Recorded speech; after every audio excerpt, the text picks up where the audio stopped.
ಅಭಿಮಾನಿಗಳೇ, ನನ್ನ ಎಲ್ಲ ಸ್ನೇಹಿತರೆ, ಹೋಗ್ತಾ ಇದ್ದೀವಿ ಗೋರಿಬಿದನೂರು ಬಿಟ್ಟು ನಂದಿ ಹಿಲ್ಸ್ಗೆ ಬಂದಿವಿ. ಆಲ್ಮೋಸ್ಟ್ ಘಾಟ್ ರೋಡ್ ಬಂದ್ಬಿಟ್ವಿ. ವಿಜುವಲ್ಸ್ ಹೆಂಗಿದೆ ಅಂತ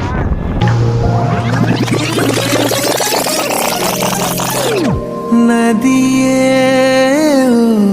ನದಿಯೇ ನಿನಗಾಗಿ ನಾ ಕಾಯುವೆ,